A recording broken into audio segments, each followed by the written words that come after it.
Sounds super bassy in my earphones today.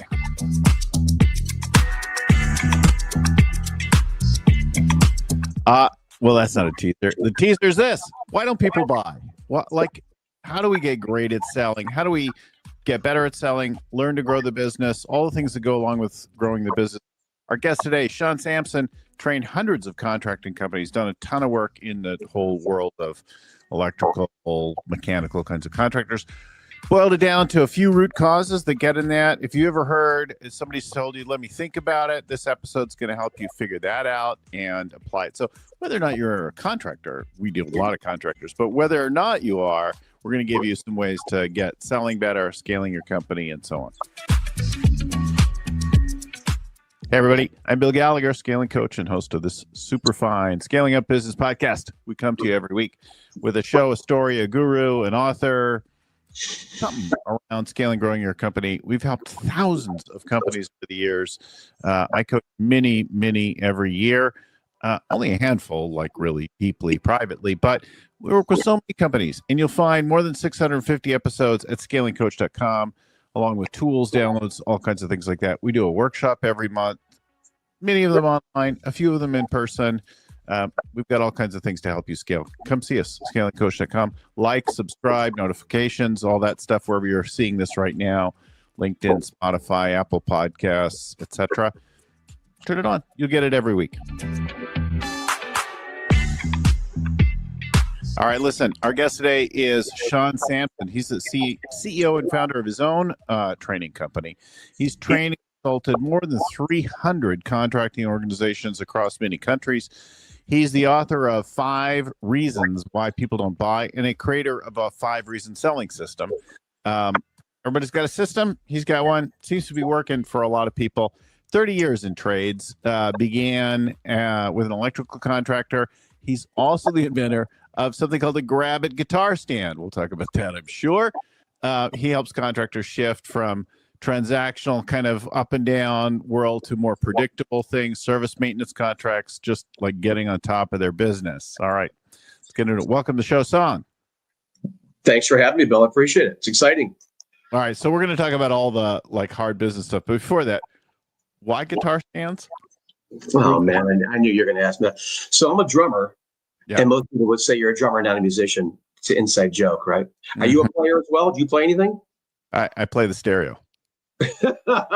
All right. I'm a drummer that invented a guitar stand. And the reason why the idea came to me is because I was years and years, this is probably 2008.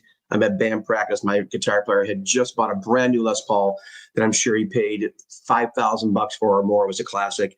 Put it in his regular guitar stand, turned around, cord wraps around his foot, pulls his guitar rod out of his guitar stand and cracks his neck.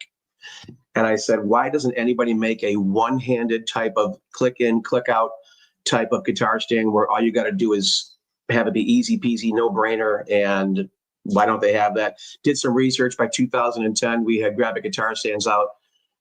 We had licensed it out and went global for, I would say, maybe about 3 or 4 years. And then the Rock and Roll Hall of Fame picked it up and they use all of Grab-It guitar stands in their displays. Yeah. So, look, we have people who haven't really thought about that, right? If you're in your home space, if you're touring, especially if you're touring, you're in some other place, you're performing, there's a guitar stand over against the wall or next to the amp or somewhere, and you put it in and it just sort of holds there. But in your case, it's got a little mechanism that it grabs the neck and holds it firmly. That's exactly right. Yeah. So I wouldn't say it would be designed for touring, because normally when bands are touring, they're using multiple guitars or basses for different tunings and keys and things like that. But for home and studio use, it's perfect. Yeah. The opposite of what I thought. Yeah. All right. Well, so let's talk about the book for a minute. Sure. Why did you write the book? What led to this, right? The evolution of your career a little bit, right? Yeah, my career started off with landing a job at a local union contractor here in Cleveland, Ohio, that was looking to build out the service and maintenance side of their business, and they had nobody to hustle and sell electrical preventative maintenance service agreements. I'm not a technical guy. I did a lot of homework and a lot of training on my own to understand electrical distribution systems and components and parts and things like that. But yeah, I got hired in 2003. And we happened to be in this global network of contractors at that time. By 2005, we were Contractor of the Year. By 2006, I was one of the top 1% performers in the network. And by 2007, the network that we are in came to me and said, we want to steal you from Harrington Electric, which is a contractor here in town. And we would love for you to teach other contractors around the world on how to do the things that you do, because these contractors just don't know how to sell service agreements. And that led into training leadership, management, understanding how to scale businesses to get to the KPIs they're looking for, quotas, man, all those things that go into selling and creating higher revenue and higher valuation along with that too, So you go from being somebody who wins at something to then designing things out and writing a book about it. Where did you from? Did you stumble through everything and learn it the hard way? Did you read? Did you go through other training programs? What went into your education? My education is, and I'm still this way, I'm a micro learner, and I'm more of a micro learner now because of lack of time. My wife thinks I'm a micro learner, but she says you hardly learn anything, so that's the micro. Yeah, well, you have to make the time to, I guess, absorb what it is that you're interested in and what you want to what you want to learn about. But me personally, I knew that if I wanted to be a top performer and make the most for me and my family, I had to understand the game of sales. Mm-hmm. I had to understand why people weren't buying from me, because if people don't buy from you, you can't just keep doing things the same exact way, man. It doesn't work like that. You have to figure out what's the most obvious thing that I'm missing, or what's the most obvious points that I'm missing, and you need to make adjustments in real time. And those are the things that I was really, really good at. It was, you can push out 100 different quotes and maybe you'll get a percentage of those back, but you're just tripping over sales. You don't want to do that. You want to have consistency in sales, and you want to have a process in place that you can scale out, not only for yourself, but also learning that that's why businesses fail, because they don't have processes in place that they can scale out and have other people copy and paste and train the same exact way. So develop my own sales process, develop my own system, and it paid big dividends for me. I was listening to Napoleon Hill, Jim Cathcart, Hal Becker, Tony Robbins, just really trying to get an idea of relationship selling, question-based selling, how to understand, because they all have, if you think about all those guys, they all have different approaches. Yeah. But they're all delivering the same message.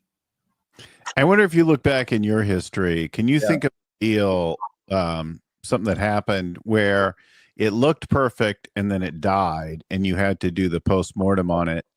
I'm curious, like how that went and what you figured out was the killer.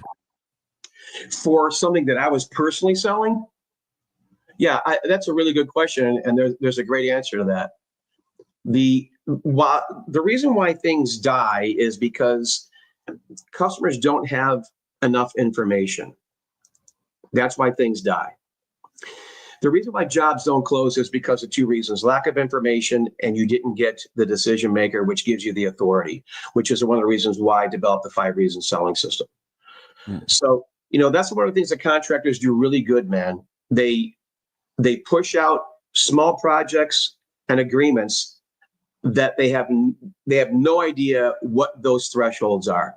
There's nothing worse for you to come to me and go, hey, I'd like a lighting retrofit, or I'd love for you to do X, Y, and Z in my business. I go, yeah, no problem. Here's a $200,000 proposal, but I never asked you what your budget was or got decision makers or authority. Here you are loving what I put together. I'd be like, man, I got 57 grand to work with. Mm-hmm. Well, what do you think is going to happen to that proposal? It's going to sit on the shelf, which gives me a long sales cycle, which connects me to zero money. So the objective of the game, and I'll keep using the word game because it really is a game.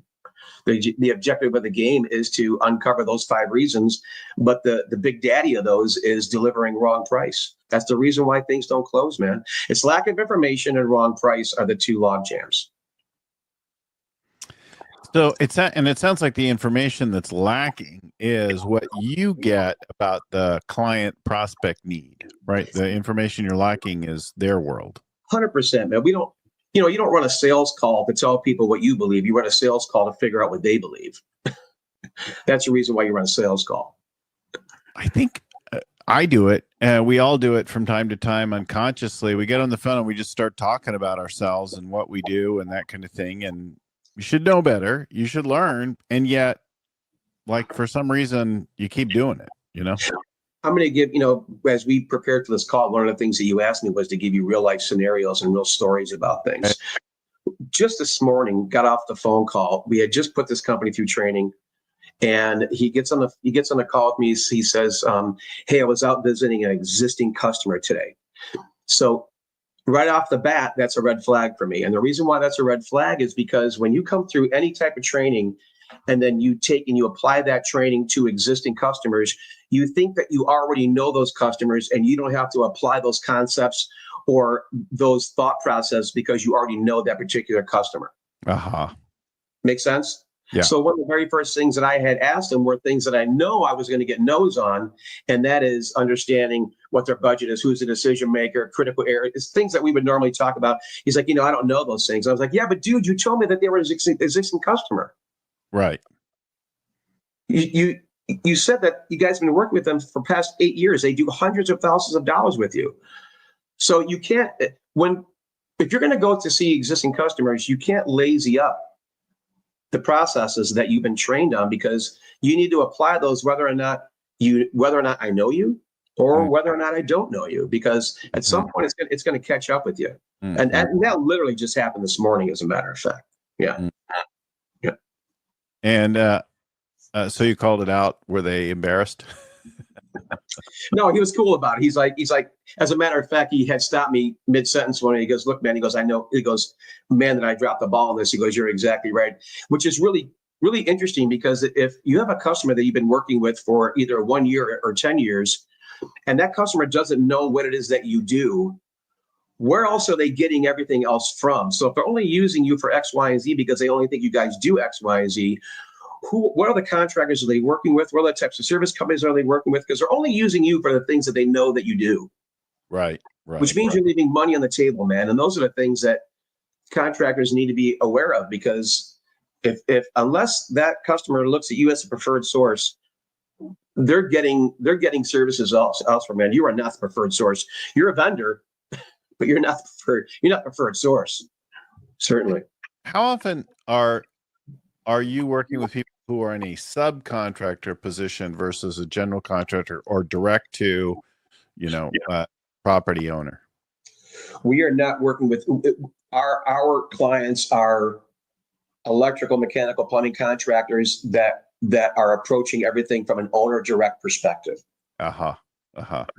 This is not, yes, they deal with GCs and they deal with companies like that, but our training is to have them create a higher valuation through selling multi-year agreements where you're connecting with owner direct opportunities, plant managers, facility managers, maintenance managers, people that are already dealing with budgets and have the authority on some level to give the go ahead on small project work and or service and maintenance agreements.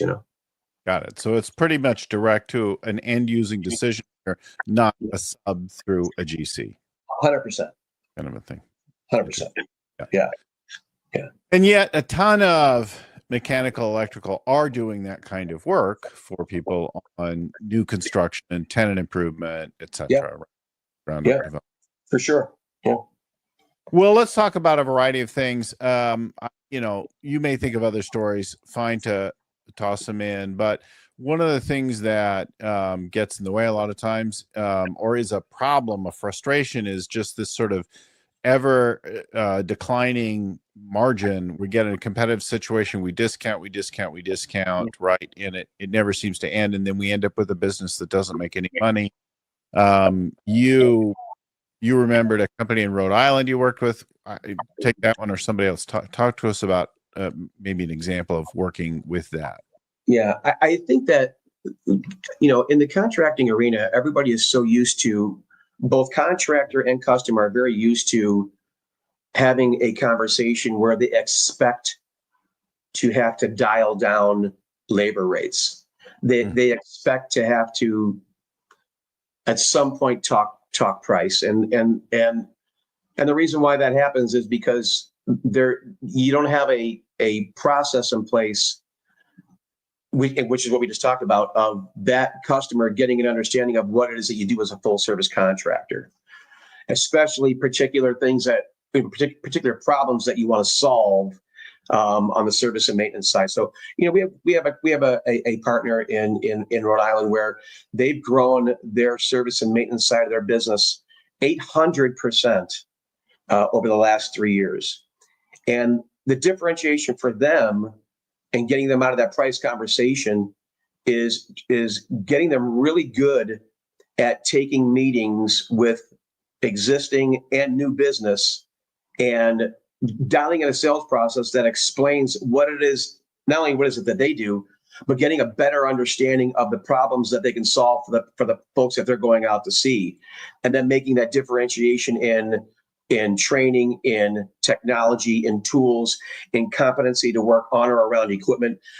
There's lots of things that can be said in front of customers where I can make that differentiation and be able to take myself out of the bucket of what everybody else is doing, because contractors just don't take the time to do that, man. We all know how contracting works. Contracting works where I get an opportunity, I pull it off of an email, I pull it off of some type of website, I estimate it, and then I push it back and I email it back, and then I just kind of go like that and hope that I get the job. So there's no question-based selling going on. There's no discovery, no exploratory going on. And that's really the differentiation. And that's a good story because they made those changes.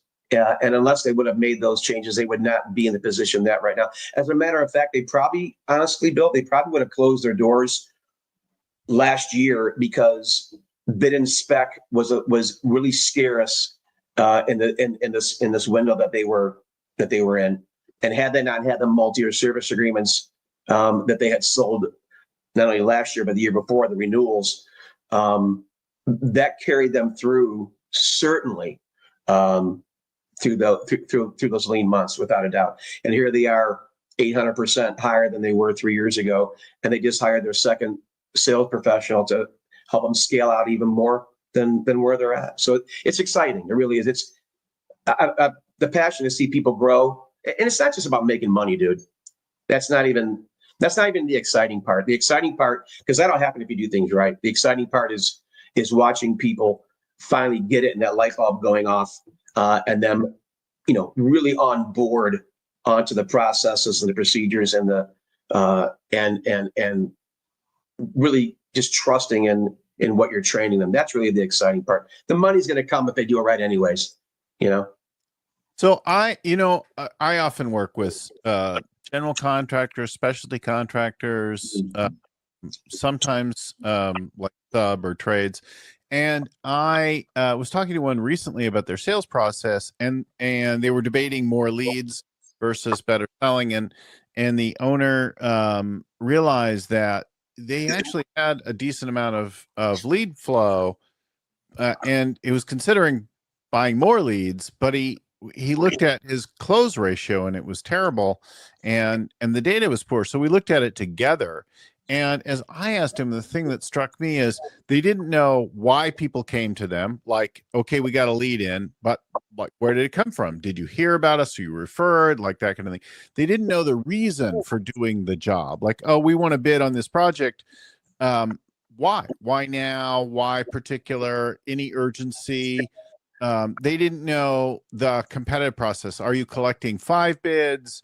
Am I a favorite? Am I the last of five, the first of five? Am I the only? Like, how's it going to go?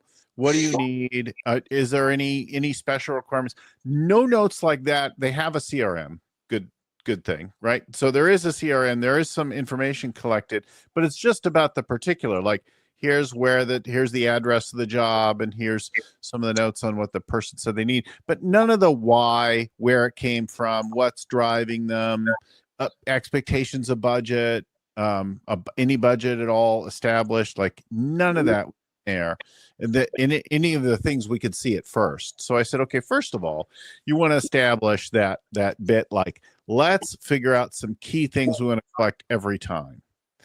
And then the next thing was they would go this long bidding process to make sure they got the price right into. I'm like, you could probably just look at the address, look at the thing, and make up a ballpark right in the thing and say, hey, we're talking about this many whatever dollar. Is that in the ballpark or not? Because I'll get more specific. But if we're not even close, then we probably shouldn't continue. And so any like pre-qualification, like starting to get, none of that was the case. And I think that's true for a lot. Oh, you're talking about contracting. Mm-hmm. Contractors will look at themselves. If you were talking to a true sales organization, would you have got those same results? Yeah, no, they would know. They're like a professionally trained design thing. Like, I built my sales team, and they've got a script process and a playbook and a whole 100%. Thing. Yeah. And that's the reason why you have those, or that's the reason why that particular contractor has those results, is because you have leadership in place that doesn't look at their organization as a sales organization. They look at it as a contracting organization. Mm-hmm. You see, you can't have leadership in place that doesn't understand sales. Mm-hmm. It doesn't work. And or management that's in place that doesn't understand sales, because you're going to get crap results 100% of the time. So what did you do with the Rhode Island company? How did it change things? What happened there? Yeah. Well, what we did first and foremost, which is what you're talking about, is we gave them a very specific sales process. We gave them very specific tools to use to open up conversation, how to approach customers, gave them an understanding of the power of question-based selling in the construction arena, which is, again, going back to what you said, there was really no data. How is a CRM going to help me if I don't have anything to put in it? Mm-hmm. What's the customer journey? Why are they buying? What they spend with us last year? What they do in repairs? What do they budget for failure? There's all kinds of things that you need to ask in those types of, whether it's service and maintenance or small project work. And that's what we did. We put a very specific sales process in place for them, gave them the training on how to approach, understand TAC. If you're not familiar with TAC is one of the biggest ball droppers of all time when it comes to setting meetings. TAC is just time, agenda, conclusion. So if I'm sitting down with you for the very first time and I'm a contractor and you're a customer, it would sound something like this. Bill, thanks so much for seeing me today. I really appreciate your time. I know on the phone that you said you didn't have a lot of time. So what I want to do with today is I want to find out more about you. I want you to know more about ABC Electric and what we do as a full service contractor. I know that you guys use contractors. You have a 100,000 square foot facility. Obviously, you guys are using somebody. What I'd like to do is find out more about you. And if we see some commonality at the end here, in conclusion, let's figure out a way that we can work together and how we can solve some of the problems, some of the issues maybe that you guys are up against. Does that make sense, Bill? And Bill's going to go, well, yeah, that makes perfect sense, because now you set the tone, you set the approach for what we want to do. So now that if I'm going to ask you all these questions, you're prepared for those, because I can't just launch into questions. That would be ridiculous. I mean, I might come back to you and say, listen, I only have 20 minutes here. So can we, fine, but like, or say, fine, I have that time, but I'm not going to tell you about who I used to use. That's secret. Or, sure. But now you're getting into the intuitiveness of selling and how to get around those things and how to get to key points and get to key questions in the event somebody says, I got 5 minutes. What do you got? Yeah. Certainly. The other situation, contractors in particular, and true, we see this, like, people think of that, oh, that's a special thing, but building software for other companies is very much like being a general contractor.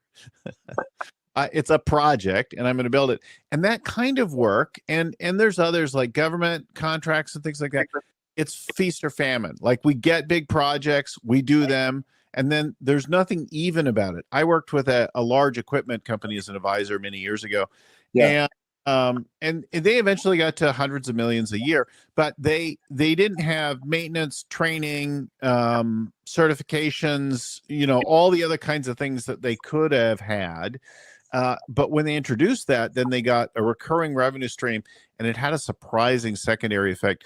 It meant they were already embedded when the new project came out. So they always got either the only bid or the first notice on the replacement bid when equipment, either they needed new equipment or the equipment needed to be replaced. They knew first, right? Because they were in there every month. So you're talking about, and this is the key, and this is where we talk about scaling, and we talk about how numbers and things matter. I cannot scale a service and maintenance business on service agreements alone. It's never going to happen. I have to scale it on the pull-through work, which is what you're talking about, that comes from the hustle or the sale of the service agreement. So the number that you're looking for as a contractor is you're looking for a 3-to-1. For every maintenance dollar that I sell, if I sell you a $10,000 maintenance agreement, I want to get a $3 return for that $10,000. So my job is to have a process in place and a back-end process in place of going, if I'm going to sell you 10 grand, I want a $30,000 return on that service agreement. So the return comes in two ways. The return comes in either the repairs or the replacement of what my technical team found from performing the service and maintenance. That makes sense? And it's also going to come in a pull-through, in the pull-through realm of, I get calls now because they have panel replacements and machines that are getting moved. I would have never got that call had I not sold a service agreement. They want a lighting retrofit. They want infrared windows. They want these 2 motors replaced because of X, Y, and Z. So that's where that 3-to-1 comes into play. It's the pull-through work that comes from the hustle or the sale of the original service agreements being sold. If you can't scale that, and if you don't have a process in place to get that 3-to-1, you're going to fail miserably, and you're going to go, service is too hard. It's not for me. We can't manage it. And let's just go back to what's easier, and because contracting is easier than service. That's that game 100%. So can you think of a company that struggled to adopt that? And I don't know, tell us any stories about doing that. I think it's, there's 70,000 contractors in the United States. 69,999 of them struggle to adopt that. I wouldn't have a job if people understood the power of recurring revenue and process and procedure. So everybody struggles with that. We're a small boutique training company that does what we do. We're not looking to build out this thing to 100 clients. So the people that we have are the folks that want to change and may not be comfortable with change, but they understand that what got them here is not going to get them to where they want to go, So I would say that the majority, 90% of all the contractors out there struggle with the understanding of sales, process, procedure, and even of paying for salespeople. I mean, talk to a contractor and say, hey, look, what are your thoughts on a salesperson, and what's your thoughts on paying for a salesperson, and see what kind of result that you get. Crazy. I think that many people, I think many like it conceptually, but when they get them in, and then and they get people in it, and if they have to pay everybody's kind of fine with 100% commission, except that they want to control what people say, and they want them to come to the office and that kind of. So, okay, you want to pay a little base, you have some say and some control, but then you immediately have, okay, how quickly is this going to turn out? And you do have a lot of people who aren't particularly good at sales, who hang in around sales careers forever. And they're like order catchers. They find themselves to companies where the orders are just kind of coming in. They're not actually any good at selling. Well, ask a contractor what the difference is between business development and sales. because those are two different people and they're two different positions. Mm-hmm. Business development is account management. It's not sales. Sales is me prospecting and soliciting someone who has never done business with us before, is already working with 2 or 3 contractors, and it's my job to make them feel comfortable, to have them erase those relationships that they already have and jump on board with me and trust me. That's sales. That is 100% what we train and what it is that we do. But you're also talking about opportunity ADHD, though, Bill, because that's what contractors have. When contractors see something real shiny and new, this contractor is having success with this sales professional and this system, they're like, you know what, let's do that. And then they give it 3 months. And that's what I mean by that opportunity ADHD. If they don't see results within 3 months, 90 days, within 6 months, they're like, you know what, let's go back to what we were doing, man, because contracting is much easier in their opinion. Mm-hmm. You're never going to see results with any kind of system if you put something in place for 6 months. I mean, you're just getting used to systems in 6 months. Yeah, it can be difficult. And thing actually, generationally, you have people now who want to jump between jobs in less than a year, and they haven't learned much of anything, or what they barely learn, they carry to the next job, and they barely learn something, and they bounce from place to place. Yeah. Collectively, they probably learn some things, but there isn't a chance to recover that. I think as an employer, you also need to think about, like, how do we get people to stick around a little bit longer? I think that's also getting an understanding of, your employees getting an understanding of what the mission is for the business. It's too bad for this conversation. It sounds like I'm throwing all these contractors under the bus. There's a lot of great contractors out there, but the way to have a higher attrition rate is for people to put people in the right seats on the bus that are good at those positions. It's very, very rare that you have a contractor that really cares about where people are at or really what they're good at. They're looking to fill voids and to fill holes. One of the things that I love about service and maintenance is because there is a higher attrition rate because of the additional training, the technology that has to be implemented, but also giving a 15 or 20 year electrician new life into just being a wire and pipe guy. He's always been a great customer guy, always always handled people well. And now he went from wire and pipe, and now he's leading the service and maintenance side that he never even thought was possible.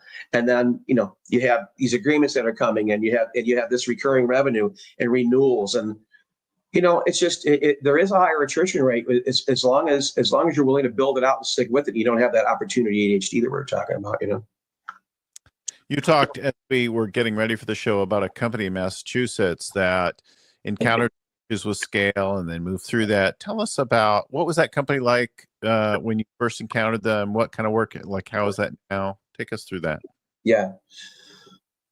Well, I think every contractor, majority of contractors have the idea or the notion that they could probably get, they could probably create higher valuation and get to some exciting things that they had if they built out their service and maintenance side of their business more.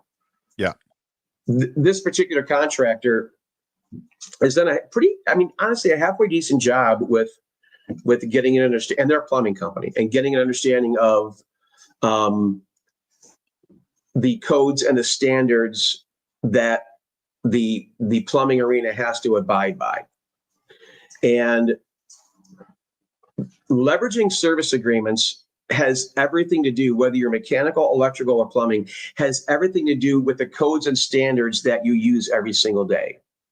You have to sell these service agreements, and these service agreements have to be written on those particular codes and standards. Otherwise, customers aren't going to care.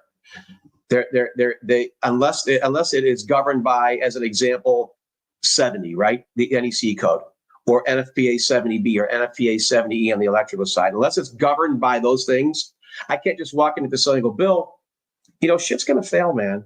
And you go, yeah, but I've been here for 30 years and only a couple of things have really kind of gone crazy. Well, it's very tough to manage. I can manage that through coding and compliancy rather than just managing your want to or not want to, if that makes sense.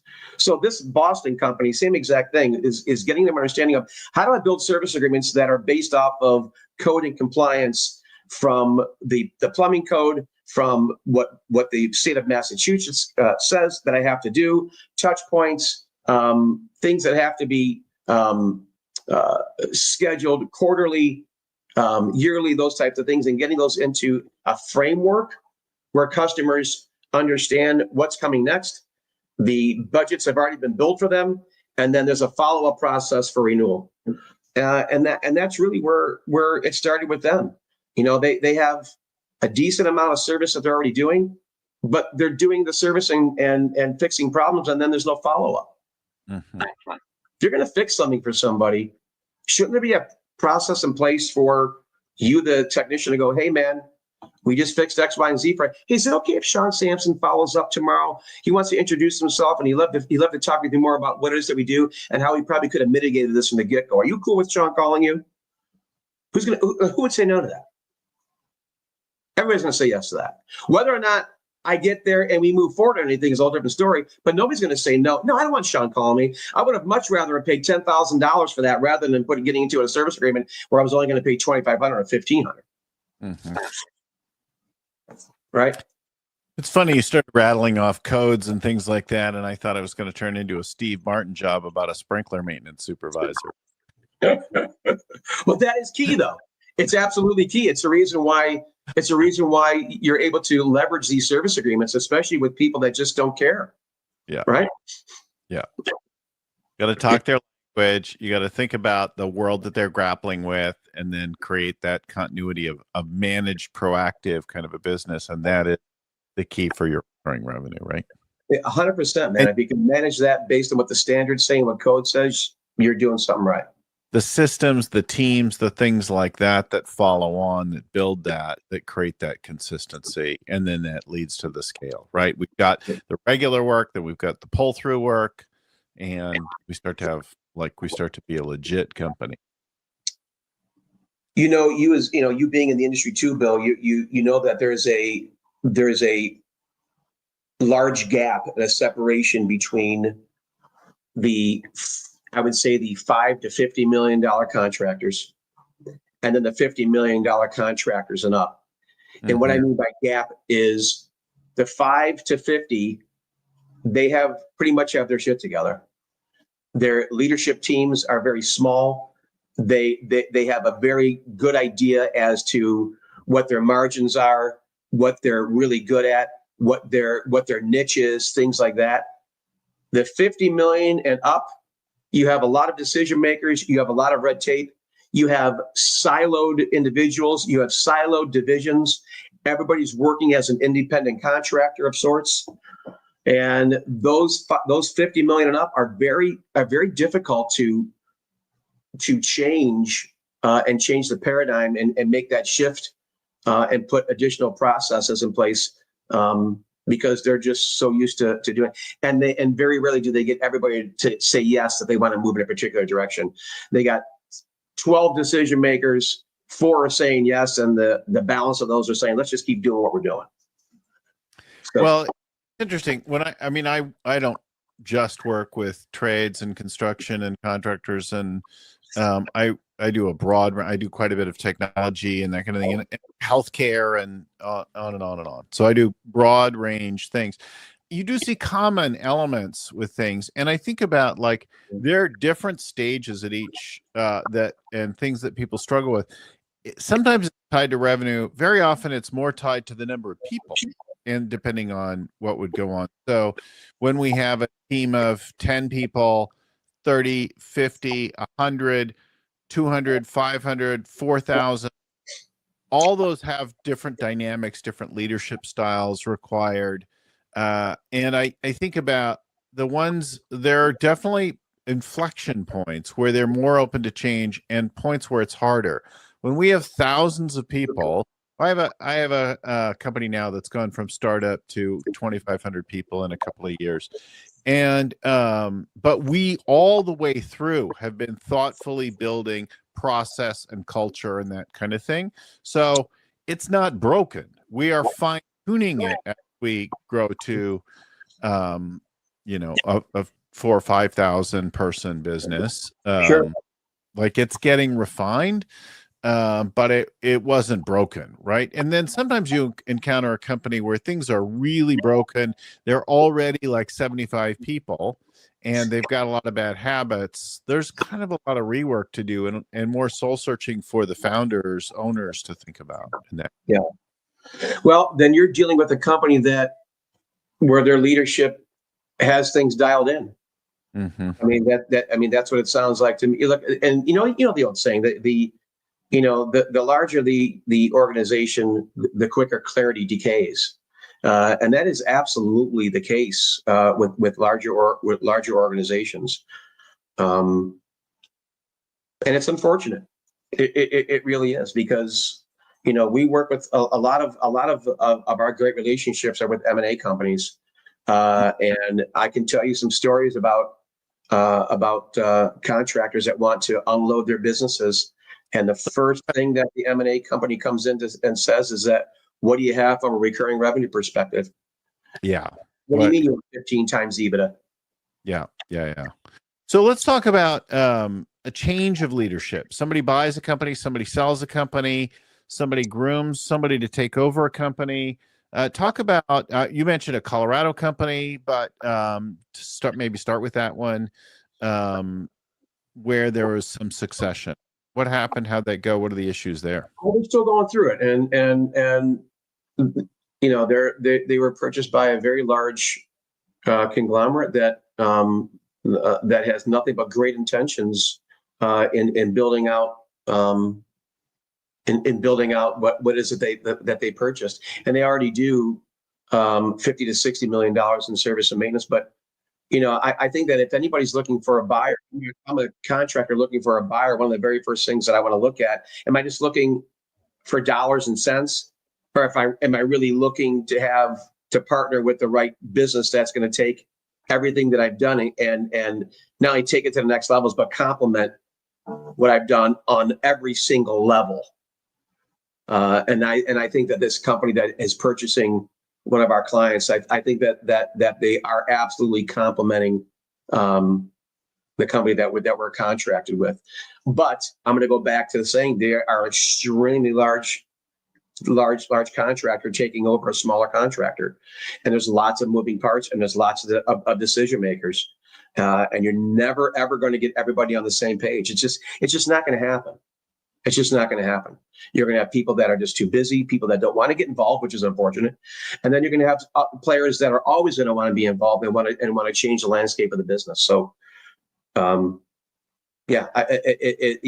taking over businesses, or larger companies taking over businesses, I think we're always going to have those types of things happen, because that's a natural progression of business. But as a business owner or somebody who's managing business, there's not much you can do. Somebody buys you, you're not an owner anymore, and you're an employee, man. When I think about kinds of companies, I think about, the thing that I love about is we're building things or maintaining things, like the physical structure of the world we live in. Yeah. We're managing, we're keeping it, we're creating a new building, we're repurposing a building, we're building a home, whatever it is. We're building and maintaining things that allow us to live and be happy and prosper in our lives. And I love that about it. But a lot of times I think there can be like this pervasive kind of thing in that world of, I just need to get the foundation done, or I just need to like get the drywall up, or whatever it is, the piece of it that they do. They focus only on the thing, and they don't think about consistent process, a great team, really reliable people, like saying no to jobos, like that whole like world of business excellence, not always thought of. The focus on the process and brand advantage and great selling and that kind of thing is often missing. Well, what contractors look, I'll just kind of piggyback off what you said. What contractors do really, really well, Bill, is they get in, Yeah. get out as fast as they possibly can, and then never want to see the building again. Mm-hmm. That's their process, right? They want to make hours. They want to get in. They want to get out. And the fact of the matter is that the smart contractors want to get in and they want to stay in. That's the reason why, one of the things that we do before we onboard anybody is get an understanding of what do they do percentage of design build, what do they do percentage of service, and what do they do percentage of construction? Because I want to know those things so I can figure out where those gaps are or what my advantages are to help them build this thing out and scale this thing. If you're doing a ton of design build as a contractor, guess what? Design, build, and service agreements. If you're doing a ton of jobs with general contractors, then have a process in place for job closeout and having the introduction from the general contractor to the building owner or building manager so that you can say, hey, look, not only do we build this thing for you, but I'm going to completely maintain it for you from now on until the sun burns out. Nobody does that. Or I should say very, very few people do that. Yeah. Right. Yeah. But that's the mantra. And see, HVAC, completely different. HVAC, they want to build it and stay in. Electrical contractors, they want to build it and split. Mm-hmm. They each have their vibe. They really do, man. There's an apple and orange situation going on with in the MEP arena for sure. Well, but we've talked for a bit, and we always try to do a show about this long. Sean Samson, SeanSamsonTraining.com. Let's put up his, there you go, on the screen. Sean Samson Training. It'll be in the show notes as well.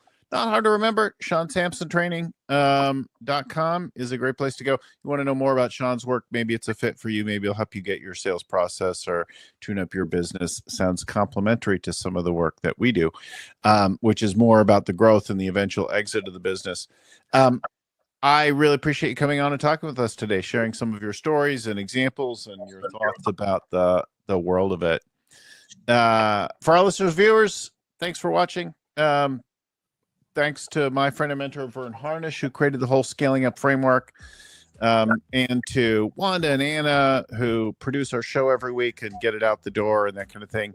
If you want more information, you want to know about our workshops, that kind of thing, our coaching program, scalingcoach.com, on the screen also. ScalingCoach.com. I appreciate it. I had fun. It was great. Yeah. Not hard to remember. Thanks again, everyone, for watching, for listening. We'll talk to you again next time. Bye-bye. Keep scaling.